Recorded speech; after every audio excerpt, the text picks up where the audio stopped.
자, 3차 시 강의는 소프트 파워와 국제관계에 관한 이야기입니다.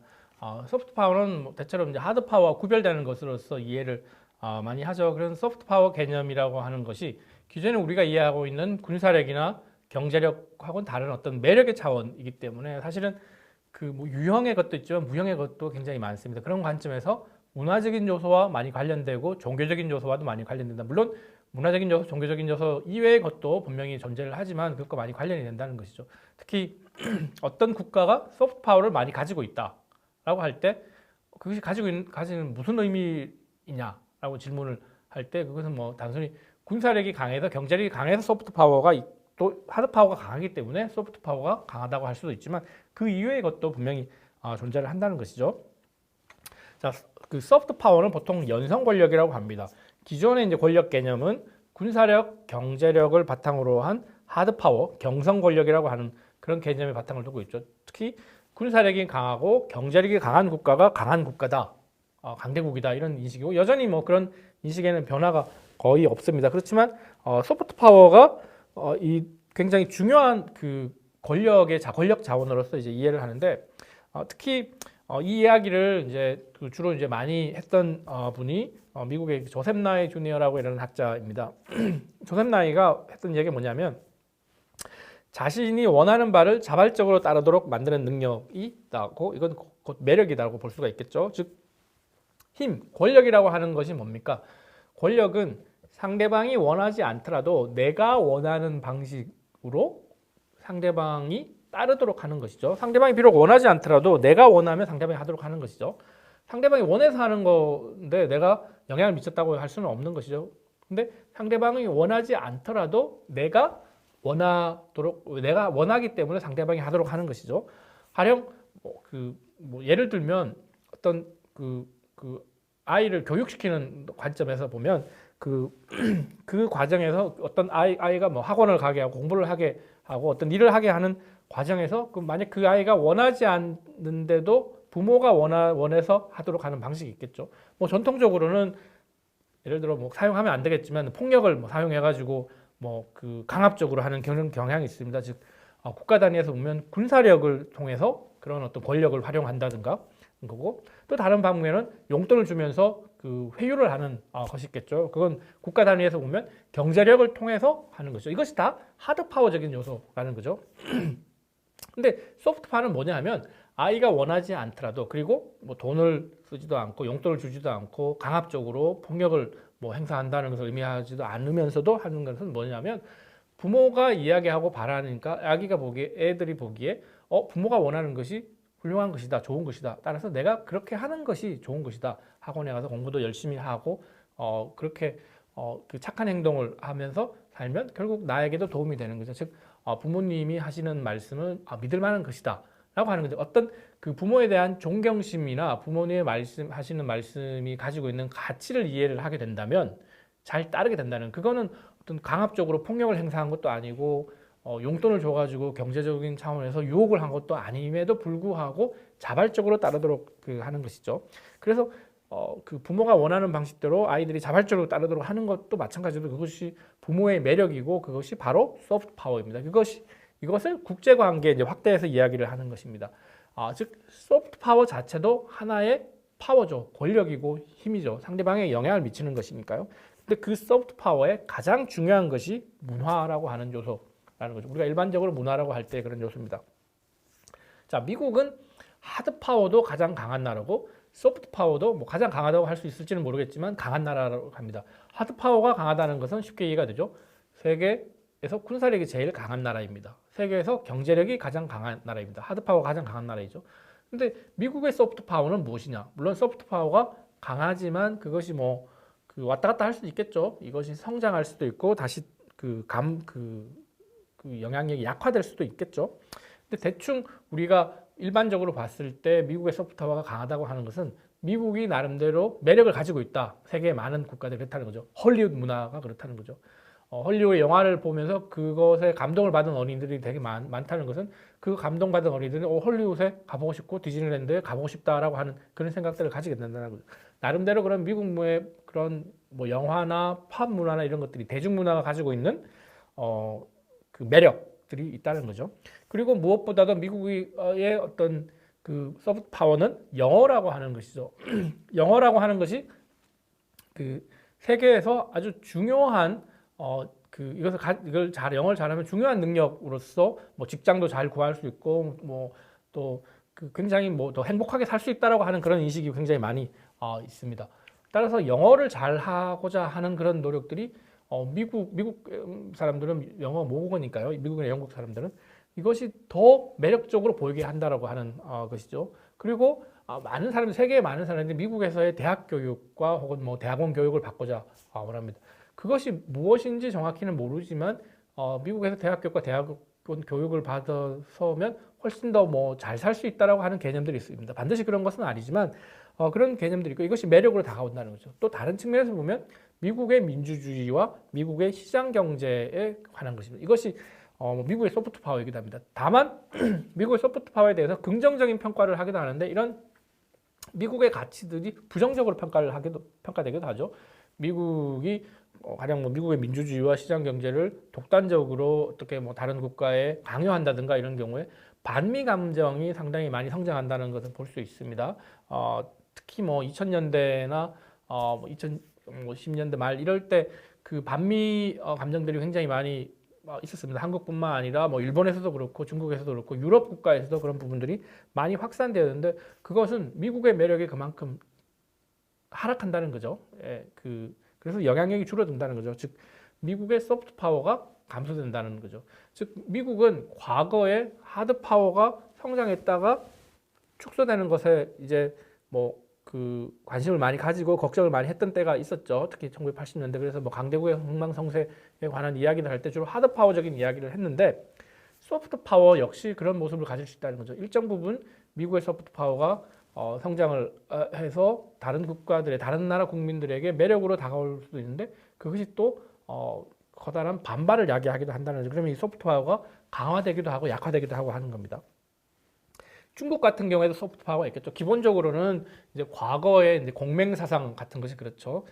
그리고 뭐 그 전쟁을 하는 과정에서는 우리가 국제 안보 시간에도 공부를 했지만 뭐 손자병법에서 나오는 그런 모습들을 보면 이것은 뭐 미국이나 서유럽의 학자들도 많이 연구를 하게 됩니다. 그러면 그러한 어떤 문화를 만들어내는 것, 군사 문화도 독특한 군사 문화를 만들어내고 경제적인 문화도 독특한 경제적인 문화를 만들어내고 독특한 발전 문화를 만들어내고 뭐 그런 독특한 유교적인 철학 사상적인 가치를 만들어냈다는 거 하는 것이 상당한 매력으로 다가올 수가 있겠죠. 그러면 이것이 뭐 반드시 중국이 경제적으로 성장을 하고 군사적으로 성장을 해서 즉 하드 파워가 성장을 해서 가지고 오는 소프트 파워의 성장이라기보다는 그 소프트 파워 자체의 어떤 매력도 분명히 있을 수 있는 겁니다.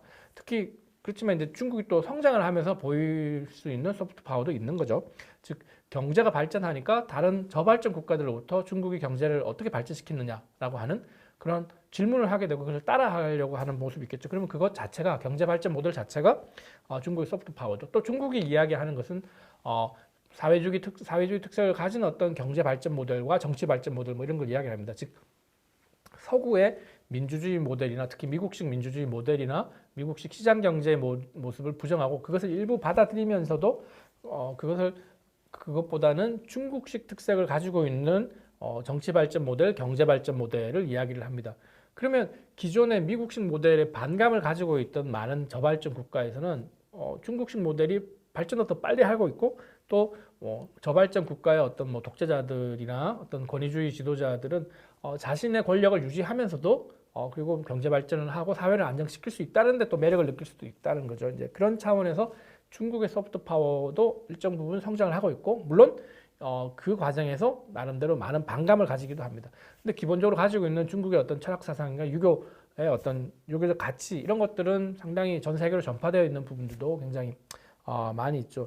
그런 관점에서 우리가 소프트 파워를 이해를 한다는 겁니다. 즉 하드 파워와는 다른 방식으로 매력으로 느끼는 그 국가의 소프트 파워를 통해서 국제 관계를 이해를 할 수가 있다라고 하는 것이죠. 따라서 하드 파워가 경쟁을 하듯이 소프트 파워도 경쟁을 하게 되는 겁니다. 그런 관점에서 우리가 소위 공공 외교를 많이 이야기를 합니다. 보통 전통적인 외교는 국가 간 외교죠. 정부 간 외교입니다. 우리나라에도 외교부가 있고 미국에도 국무 그 부가 있고 일본의 외무성이 있습니다. 이 국가들 사이에서 이 조약을 어떻게 체결할 것인가, 뭐 상호 간의 경제 협력을 어떻게 하고 정치 외교적인 협력을 어떻게 할 것인가를 논의를 많이 하겠죠. 근데 공공 외교로 하는 퍼블릭 디플로머시는 그 정부 간 관계를 이야기를 하는 것이 아니고 상대방 국민들에 대한 것입니다. 즉 상대방 국민들에 대해서 자국의 이해도를 높이고 어떤 친한 감정을 많이 증가시킬 수 있다면 그것이 사실은 우리에게 더 도움이 많이 될 수 있기 때문에 그런 공공외교의 관점에서 이야기를 하는데 그 공공외교의 핵심적인 부분이 바로 문화적인 요소죠. 보통 한국도 공공외교를 많이 합니다. 뭐 한국국제교류재단도 있고 외교부에서도 공공외교의 모습을 많이 하고 문화부도 공공외교를 많이 합니다. 그 과정에서 보면 이제 상당히 많은 부분을 차지하고 있는 것이 한국적인 문화를 이해시키는 것입니다. 외국 사람들이 좋아할 만한 한국적인 문화를 이야기를 하는 것이죠. 뭐 김치 만들기를 한다든지 아니면 뭐 아리랑에 대한 걸 한다든지 아니면 한국의 전통 춤을 보인다든지 뭐 이런 것도 있고 또한 한국의 새로운 어떤 팝 문화들 뭐 BTS도 그렇고 과거에 무슨 뭐 한국의 드라마도 되게 많이 있었죠. 뭐 겨울 연가나 대장금이나 하는 뭐 그런 드라마도 있고 최근에도 여러 가지 그 뭐 영화나 드라마에서 많은 어떤 성과를 내고 있습니다. 즉 이것이 상대방 국민들에게 영향을 미치면서 한국이라고 하는 국가가 한 단계 업그레이드 되는 것이죠. 한국이라는 국가 브랜드가 한 단계 업그레이드가 되면 과거에는 한국이 그냥 뭐 잘 못 사는 나라, 뭐 그 권위주의 국가였는데 한 단계 성숙되면서 경제력으로도 잘 살고 민주주의도 성숙된 나라, 그리고 문화적으로도 굉장히 발전되어 있고 대중문화도 발전되어 있는 나라. 이렇게 되면 한국을 보는 눈이 달라지고 한국에 더 많이 오려고 하고 또한 세계 질서에서 그 세계 정치의 장에서 한국의 위상이 그만큼 높아지는 거죠. 그러면 한국이 이야기하는 여러 가지 어젠다들에 대한 영향력이 높아질 수 있는 것이죠. 그게 쉽지는 않습니다만은 이제 그 말하자면 그런 어떤 소프트 파워가 발전될 수 있는 것이고 그것은 한국만 하는 것이 아니라 미국도 하고 중국도 하고 일본도 하고 영국도 하고 프랑스도 하고 다 하고 있죠. 그래서 소프트 파워의 경쟁을 하는 거죠. 즉 군사력이나 경제력과 비례하지 않는 영향력과 매력을 이야기를 하는 것입니다. 군사력과 경제력은 아무리 노력해도 일단 한계가 있을 수 있죠. 한국이 차지하고 있는 세계 질서에서의 어떤 위치가 있을 수 있죠. 우리가 경제력도 많이 성장하고 군사력도 많이 성장했죠. 그렇지만 여전히 작은 나라죠. 인구 5천만 정도의 작은 나라고 통일을 해도 7, 8천만 정도의 그런 연구를 가지고 있는 국가고 한국보다는 지리적으로 그 영토의 크기가 그 중국이 훨씬 크고 미국이 훨씬 크고 러시아가 훨씬 크고 그렇습니다. 그리고 뭐 경제도 발전시킬 수가 있고 그것이 11위였다가 10위가 되고 5위가 될 수도 있는 부분이 있지만 반드시 그것과 비례하지는 않는다는 것이죠. 특히 중동 국가는 GDP는 굉장히 높습니다. 석유를 생산하니까 GDP가 높죠. 그런데 대체로 중동 국가에 보면 인프라가 잘 안 돼 있는 경우가 많고 사막이 굉장히 많기 때문에 지리적으로나 지리적으로 불리한 부분도 많고 지정학적으로도 다른 국가가 굉장히 갈등을 많이 가지고 있죠. 그 이슬람 문화권 안에서도 중동의 문화권 안에서도 여러 가지 갈등이 많이 있기 때문에 사실은 그 중동이 가지고 있는 어떤 경제적인 부에 비해서 그 문화적인 매력이 그것을 압도하지는 않습니다. 물론 이슬람 문화라고 하는 것이 가지고 있는 매력이 분명히 있지만 이 경제적인 석유를 바탕으로 하는 경제적인 부와 비교를 하면 그것이 그렇게 높지는 않다는 거죠. 자, 인도를 보면 저발전국입니다. 그렇지만 어떤 사람들에게는 인도가 굉장히 매력적으로 보일 수 있습니다. 왜냐하면 인도는 여러 가지 종교가 발생한 곳이기도 하고 사상적으로나 철학적으로 굉장히 독특한 모습을 가지고 있고 발전되어 있기 때문에 인도라고 하는 나라가 보면 그 굉장히 뭐 서구에서도 굉장히 많이 연구를 할 정도로 독특한 어떤 의미를 가지고 있습니다. 그래서 뭐 인도로 한번 꼭 여행을 가보고 싶다, 인디아로 여행을 가보고 싶다라고 하는 생각이 들 정도의 그런 상황인 것이죠. 사실 인도는 지금 최근에 이제 굉장히 많이 발전을 하고 있고 경제적으로도 GDP도 많이 성장을 했고 앞으로도 많이 성장할 가능성이 많지만 여전히 저발전국의 그런 모습을 보이고 있습니다. 그렇지만 그리고 그 인프라가 많이 개발이 못된 그런 되지 못한 나라죠. 이제 그럼에도 불구하고 그 인도의 소프트 파워는 그러한 모습이 하드파워적인 모습에서 기반을 한 것이 아니라 다른 모습에서 나타난 것이다라고 하는 점을 이야기를 할 수가 있는 것이죠. 그래서 한국도 작은 나라지만 한국이 가지고 있는 그 소프트 파워의 그 여러 가지 요소들이 있다라는 것이죠. 우리는 K-팝과 K-드라마 같은 것을 많이 이야기하는데 한국이 가지고 있는 또 다른 그 매력의 근원이 무엇이냐 하면 우리가 그동안 해온 어떤 발전의 어떤 경험들, 그죠? 그 경제 발전을 해온 그런 경험들을 뭐 아프리카나 라틴 아메리카나 이런 동남아시아의 많은 국가들이 배우고 싶어 하죠. 어떻게 그렇게 짧은 기간 동안 경제를 발전시켰냐는 거. 또 다른 측면에서는 한국이 가지고 있는 매력은 경제를 발전시키면서도 권위주의 국가가 민주주의 국가로 전환되고 성숙되었다는 거죠. 자, 어떻게 경제가 발전하면서 동시에 정치 발전도 이루어냈느냐라고 하는 것이 중요한 어떤 모습이에요. 그래서 한국의 사례를 굉장히 많이 연구를 합니다. 비교 정치적인 관점에서 보면 그 경제 발전과 정치 발전에 대한 관심이 제일 많은데 이 두 가지를 동시에 이룬 나라가 별로 없거든요. 경제를 발전시켰지만 정치적으로는 민주주의라고 해도 상당히 제한되어 있는 그런 그 민주주의 국가가 많고 또 어떤 국가는 민주주의적인 제도는 잘 되어 있는데 그것이 운영이 잘 안 되는 국가도 있고 또 경제적으로 저발전의 국가가 굉장히 많이 있습니다. 여하튼 한국이 가지고 있는 나름대로의 매력을 다른 국가에 팔고 수출을 하고 또 다른 국가가 그것에 호응하게 하는 것이 바로 한국의 소프트 파워를 기르는 것이죠. 결국 한국의 매력 국가화 컨텐츠를 개발하는 노력이 필요하고 그것을 한국의 공공 외교의 관점에서 확산하려고 하는 노력들이 필요합니다.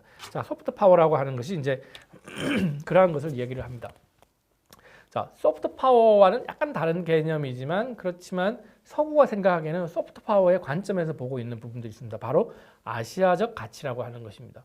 자, 과거에 그 19세기, 20세기에 유럽을 중심으로 경제가 발전하고 사회가 많이 발전했지만 2차 세계대전 이후에 1960년대, 70년대가 지나면서 동아시아 국가들이 상당히 많이 발전했습니다. 일부 권위주의 체제를 유지를 하면서도 경제적으로 발전을 하면서 다른 지역에서 볼 때는 상당히 궁금증을 가지고서 관찰을 많이 했었죠.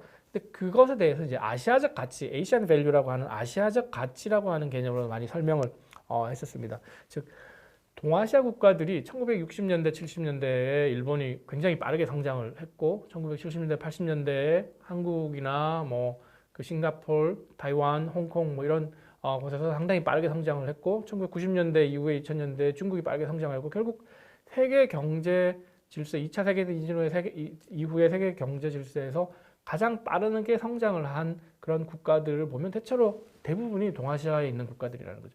즉 다른 지역과 비교해서 아프리카나 남미나 다른 어떤 지역과 비교해서 동아시아 지역에 있는 국가들이 왜 그렇게 빠른 성장을 하면서도 사회적으로 안정되느냐라는 거죠.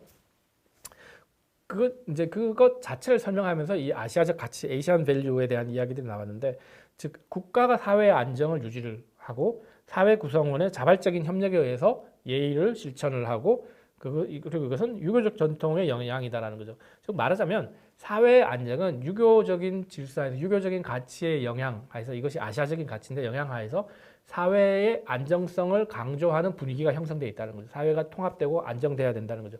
개인적인 자유와 권리보다는 사회 통합과 안정성에 더 포커스를 두는 유교적인 가치가 영향을 많이 미쳤기 때문에 동아시아 국가들이 경제 발전해 나가는 과정에서 국가가 통합될 수 있다는 거 하는 것이죠.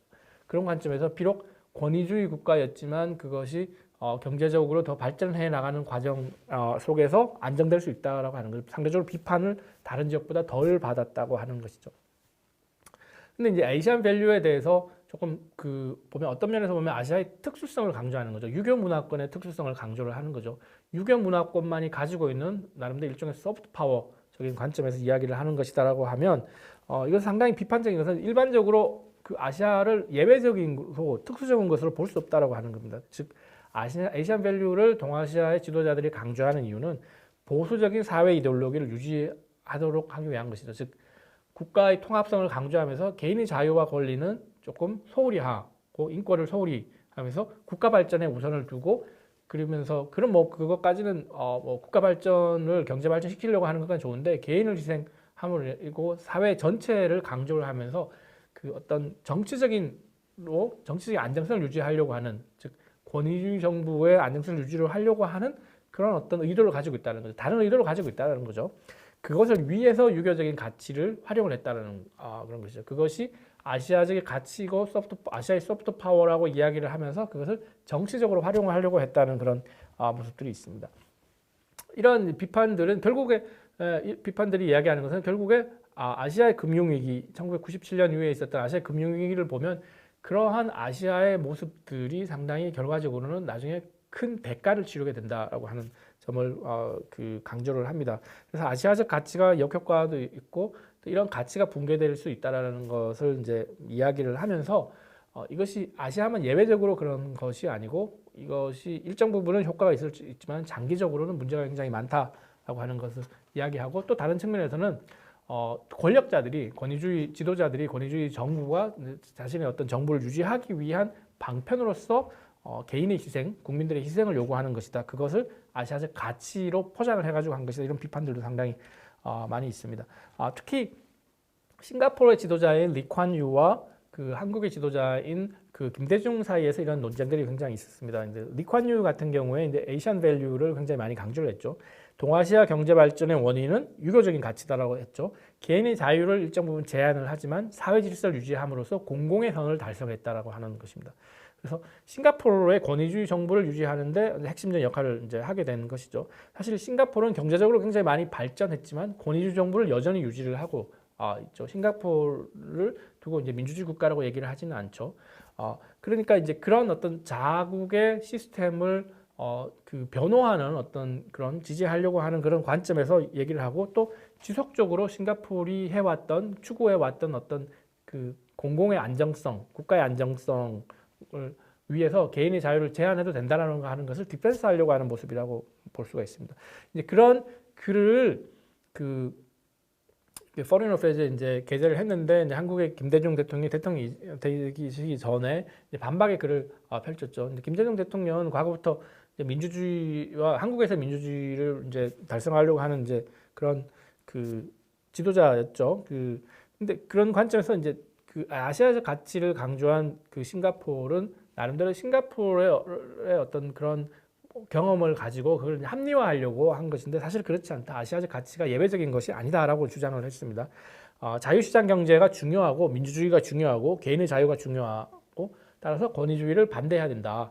아시아에서 그 아시아적 가치가 그런 것을 예외적으로 하는 것은 아니다라고 하는 거죠. 한국의 경제 발전과 민주화 경험을 보면 아시아적 가치가 위주로 되어서 사회의 어떤 공공성, 사회의 어떤 안정과 그 사회 통합성을 위해서 개인을 희생시키는 것이 아니라 경제적으로도 발전하고 민주화도 성공을 하면서 동시에 갈 수 있는 것이다. 이것은 서구가 경험해 왔던 것과 비슷한 것이기 때문에 이런 아시아적 가치를 통해서 어떤 정권의 권위주의 정부를 변호하려고 하는 것은 잘못된 것이다. 이런 비판들이 굉장히 많이 있었습니다.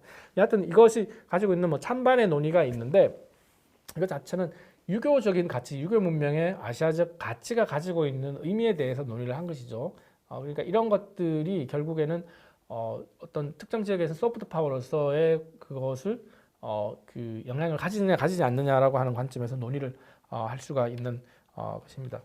뭐 여하튼 동아시아의 소프트 파워는 이런 아시아적 가치뿐만 아니라 뭐 다른 부분에서도 많이 있습니다. 세계 역사에서 보면 중국이나 일본 문명이 가지고 있는 위치나 의미가 있죠. 세계의 다른 지역에서 독특한 어떤 그 비서구 문명 중에 독특한 문명을 이제 이야기를 합니다. 그래서 서구에서는 오랫동안 이제 중국학, 일본학이 발전했고 한국학도 최근에 발전했죠. 한국이 가지고 있는 한국의 문화 문명의 독특한 모습을 이제 강조를 하게 되는 것이죠. 그리고 일본과 중국이 경제적으로 성장하고 한국이 경제적으로 성장을 함으로써 이 동아시아 국가들이 가지고 있는 상품 가치가 있죠. 그리고 전략적인 가치도 있습니다. 중국이라고 하는 나라가 가지고 있는 그 동아시아에서 크게 있는 지정학적인 가치가 있고 일본이라고 하는 나라가 태평양 옆에 붙어 있는 가치, 한국이라고 하는 나라가 한반도에서 대륙과 바다를 이어주는 어떤 그런 가치가 있는 거죠. 그래서 동아시아 국가들이 가지고 있는 나름대로 소프트 파워를 관심을 가지면서 이런 부분들에 대한 논의를 하는 것이 필요하고 아까 말씀드렸던 한국의 소프트 파워도 이제 그런 관점에서 성장을 시키는 것이 중요하다, 좋겠다라고 하는 말씀을 드리겠습니다. 자, 그래서 우리가 문화를 얘기하다 보면 문화 제국주의에 대한 얘기를 합니다. 제국주의는 기본적으로 하드 파워적인 관점에서 그 기반을 가지고 있는 것이죠. 그래서 뭐 그 서구 제국주의가 식민지를 개척할 때 군사력과 경제력을 바탕으로 한 것이죠. 근데 그 이면에는 문화적인 요인들이 있다는 거죠. 서구의 문화를 이식하려고 했던 그런 문화가 있는 거죠. 우리가 문화의 국제관계를 이야기할 때 결국 하드 파워가 아닌 소프트 파워적인 것, 문화가 가지고 있는 그런 소프트 파워적인 속성을 논의하는 것이기 때문에 제국주의적인 것을 이야기를 할 때도 권력 자원으로서의 문화의 역할, 소프트 파워적인 문화의 역할을 이야기를 합니다. 이것이 국가 간이나 지역 간의 불평등을 조장을 한다는 것이죠.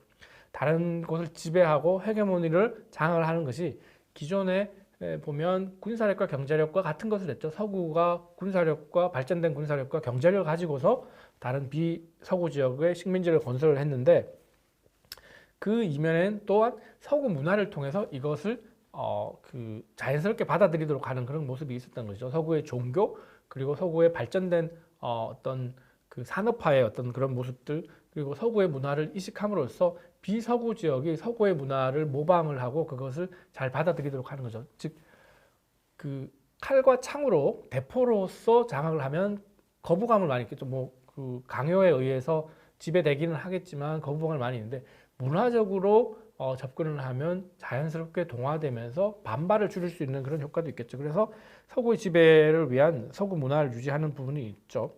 다른 문화에 일방적으로 노출되면서 그 가치 체계를 적극적으로 수용을 하게 된다라고 하는 것입니다. 그리고 그래서 서구의 정치, 경제 이익에 봉사하게 된다라고 하는 겁니다. 가령 헐리우드 영화를 많이 보면 자연스럽게 헐리우드 문화에 녹아들게 되고 그것이 익숙해지고 따라서 서구의 문화 문명이 한국에 들어올 때 자연스럽게 익숙해지면 그것을 더 많이 원하게 되겠죠. 그러니까 그러면 결국에 그런 어떤 그 기존의 다른 국가의 문명에 대한 것에 대한 거부감이 별로 없어진다고 하는 거죠. 그건 좋은 의미에서는 문화와 문화가 만나서 서로 간에 조화가 되고 협력이 된다는 것을 의미를 하지만 다른 측면에서 보면 어떤 특정 문화가 나머지 지역을 쉽게 장악을 하고 영향을 미칠 수 있다고 하는 것이죠. 결국 반미의식을 가지면서도 맥도날드를 이용하는 것에 대해서는 무감각해진다는 거죠. 맥도날드 가서 뭐 햄버거 사 먹는 게 큰일이겠습니까? 그렇지는 않은데 근데 반미의식이 굉장히 강해지는데 또한 그 서구의 문화가 미국의 문화가 들어오는 것에 대해서는 자연스럽게 익숙해졌기 때문에 그것이 별로 이렇게 영향을 미치지 않는다는 거죠. 따라서 뭐 가령 그런 책이 있습니다. 지하드 vs 맥월드라는 게 있는데 지하드 운동을 하면서도 그러니까 반서구 운동을 하고 그 어떤 종교적인 이슬람의 종교적인 차원에서의 강한 어떤 그런 생각들을 신념을 가지고 있지만 그렇지만 그 맥도날드 가서 햄버거를 사 먹는 어떤 그런 모습이라고 볼 수가 있습니다. 즉 문화적인 것은 아무도 모르게 적응되어서 들어올 수가 있는 것이고 영향을 미칠 수가 있는 것이죠. 강압적으로 영향을 미치는 것이 아니기 때문에 그런 모습이라고 얘기를 할 수가 있겠습니다. 그런 관점에서 서구는 또한 그 오리엔탈리즘이라고 하는 개념을 가지고 있습니다. 이것은 오리엔탈리즘은 서구가 동양에 대해서 가지고 있는 헤게모니를 유지하기 위해서 동원하는 편향된 담론 체계입니다. 자, 동양은 이런 것이다 라고 하는 것이죠. 서구가 보는 동양의 모습이죠. 서구가 보는 아시아의 모습은 이런 것이다 라는 거죠. 아시아의 실제 그런 모습이 아니라 서구가 이해한 아시아의 모습이라고 하는 것이죠. 즉 서구가 비서구에 대해서 가지고 있는 편견과 선입견이 일반화된 것이다 라고 볼 수가 있겠습니다. 그런 것을 이식을 하면 또 그 지역에서도 그것이 그렇게 받아들여지는 경향이 있겠죠. 결국에는 보면 서구가 이런 부분에 더 우월하구나. 아시아는 더 비서구 지역은 더 낮은 위치에 있구나. 서구의 지배적인 위치가 맞구나. 결국 서구의 문화를 더 받아들여야 되고 서구의 제도를 받아들여야 되고 서구의 영향력을 받는 것이 더 좋겠구나. 뭐 이런 식의 담론 체계를 만들고 문화를 만들게 된다라고 하는 것이죠. 그래서 자연스럽게 지배하고 거부가 줄어드는 없는 그런 어떤 지배를 하게 된다고 하는 관점에 이해를 하는 것입니다. 그래서 서구 문명이 정치적 경제적인 이익뿐만 아니라 지식과 문화의 그런 세계에서도 우위를 차지하고자 하는 노력인 거죠. 이거는 무형의 것이기 때문에 이것을 받아들이고 있고 있는지 익숙한지 이런 것들도 또 분명치 않게 된다는 것이죠. 뭐 에드워드 사이드가 이런 측면에서 이야기들을 많이 오리엔탈리즘이 가지고 있는 어떤 서구의 편향성에 대해서 이야기를 많이 했습니다. 또 반면에 이제 오리엔탈리즘가 대비되는 의미로서 억시덴탈리즘이라고 할 수도 있습니다. 억시덴탈리즘은 그 비서구 지역에서 이제 보는 서구의 어떤 개념이죠. 그것도 서구에 있는 모습 그대로가 아니라 하나의 만들어진 상황, 그 모습을 이야기를 하는 것이죠. 자, 우리가 문화와 종교와 관련된 국제 관계를 이야기를 했습니다. 근데 이제 우리가 이 부분에 공부를 할 때 가장 이제 두드러지게 드러나는 게 테러리즘에 관한 것이죠. 왜냐하면 테러리즘이 뭐 이슬람과 서구의 어떤 갈등과 그리고 뭐 종교적인 갈등, 문화적인 갈등 이런 것들 다 포함하고 있기 때문에 그런 것이죠. 그래서 보통 2001년 9.11 테러리즘이 세계를 근본적으로 변화시켰다라고 이야기를 많이 하는데 이것이 문화적으로나 종교적으로나 다 연관되어 있는 부분이고 중요한 부분입니다. 근데 결국 보면 국제관계에서 테러리즘이라고 하는 부분이 굉장히 많이 보이고 있고 다른 어떤 이런 파괴적인 부분이 많이 보이고 문화와 종교가 가지고 있는 건설적이고 어떤 협력적인 그런 요인들, 긍정적인 요인에 대해서는 조금 그 많이 논의를 하지 않는 그런 경향이 있습니다. 이제 그런 부분들도 역시 여전히 중요하다는 거죠. 9.11이 세계 질서를 변화시킨 게 아니라 세계 9.11이라고 하는 것은 변화된 세계 질서, 즉 문화와 종교라고 하는 것이 국제관계에 영향을 미친 것에 의해서 발생한 하나의 이제 사건일 뿐이라는 거죠. 그래서 근본적으로는 문화, 종교적인 요인들이 국제관계를 어떻게 변화시켰느냐라고 하는 것이 보는 것은 중요하고 또한 갈등적인 요인보다는 사실은 그 이면에 있는 여러 가지 요인들, 즉 갈등적인 요인이 왜 발생했는지 서구 자본주의와 미국 문화에 의한 지배의 그런 모습들이 어떻게 9.11을 발생시켰는지 그리고 9.11의 테러리즘이 굉장히 파괴적인 부분이고 비판받아야 될 부분이지만 그 9.11 테러를 일으킨 사람들의 백그라운드가 어떤 모습이고 그 이슬람과 기독교 사이의 관계가 어떤 것이었는지 이런 역사적으로 좀 살펴볼 필요가 있다는 거죠. 현대 세계 질서에서 문화와 종교에 대한 관심이 다시 부각되었지만 사실 그 뿌리는 아주 오래된 부분에 있는 거죠. 서구 문명과 이슬람 문명에 있는 것이고 또 서구 문명과 기타 뭐 유교 문명이나 다른 문명 사이의 그런 모습들이 있기 때문에 그렇습니다. 자, 그래서 문화, 종교, 테러리즘에 대한 논의를 할 때 우리가 그 사실 테러리즘에 대한 관심을 많이 가지게 됩니다. 이것이 표상하고 있는 것이 크기 때문에 그렇죠. 테러리즘이라고 하는 것은 그동안 세계 질서가 변화한 어떤 모습을 이 발현된 하나의 뭐 작은 부분이지만 이런 파괴적이고 부정적인 부분들 속에서 이런 문화와 종교의 국제관계의 이면이 많이 들어가 있다라고 하는 거죠. 테러리즘은 에는 정치적이고 경제적이고 종교적이고 문화적 요인들이 다 포함되어 있다는 것이죠. 이슬람과 기독교 문명 사이의 어떤 갈등 속에서 그 역사적인 부분이 있고 그거는 정치와 경제가 연결되어 이해관계가 연결되어 있는 부분이 있고 종교가 연결되어 있고 또 중동의 이슬람 문명과 서구의 문명 사이의 어떤 갈등들도 있다는 거죠. 테러리즘에 대응하는 과정에서도 이걸 단순히 뭐 그 위협으로서 그냥 대응을 하기보다는 그 당시 2000년대 부시 행정부는 자유주의 성전이라고 했습니다. 그래서 그러니까 서구 기독교 문화에서 어떤 자유를 지키고자 하는 어떤 종교 전쟁의 관점에서 이야기를 한 것이죠.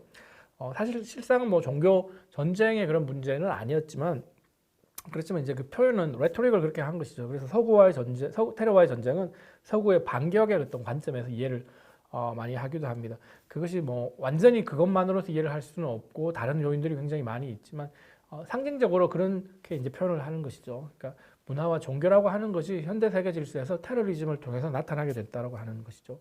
그러니까 나는 선이고 너는 악이다라고 하는 어떤 그런 이분법적인 기준에 의해서 이야기를 하고 이슬람의 어떤 테러리즘은 뭐 이슬람을 강조를 하고 서구는 특히 미국은 자유주의 제국을 건설하는 걸 강조를 하고 면서 선과 악에 대한 논의를 많이 하죠. 특히 과거의 부시 행정부에서 나왔던 엑시스 오브 이블, 악의 축이라고 하는 개념을 보면 이런 것들이 상당히 많이 있습니다. 따라서 결국 이슬람과 서구가 좋아할 수 없느냐, 그리고 서구의 문명이라고 할 수 있는 민주주의와 이슬람은 좋아할 수 없는가, 이런 거에 대한 비판들이 굉장히 많이 있습니다. 오히려 이슬람과 민주주의가 이거 서로 그 상호 배제하는 것이 아닌데 이런 부분들에 대한 논란을 통해서 오히려 문제를 키우고 있다는 그런 부분들이 있습니다. 사실 대부분의 이슬람 국가가 비민주주의 국가이고 권위주의 국가인 것은 맞습니다. 이슬람 종교와 정치가 뭐 결합되면서 나름대로의 어떤 권위주의 정부를 하는 거죠. 그런 국민에 의한 어떤 선출된 정부가 되는 것은 되는 게 아닌 어떤 그런 모습들이 되게 있는데 사실 이것이 종교적인 요인인지 문화적인 요인인지 혹은 뭐 사회 경제적인 요인인지 이런 부분들에 대해서는 좀 고민을 해볼 필요가 있습니다. 문화와 종교가 국제관계에서 굉장히 중요한 역할을 가지고 있는 것이고 사실 그 과정 속에서 우리가 어떤 다른 요인들, 정치적인 것, 경제적인 요인들과 비교하면서 이 부분에 대한 이해를 하면 조금 더 풍부하게 그 현대 세계 질서의 변화를 이해할 수 있다고 생각을 할 수가 있겠습니다. 자, 문화와 국제관계에 대한 강의를 여기서 마치겠습니다. 감사합니다.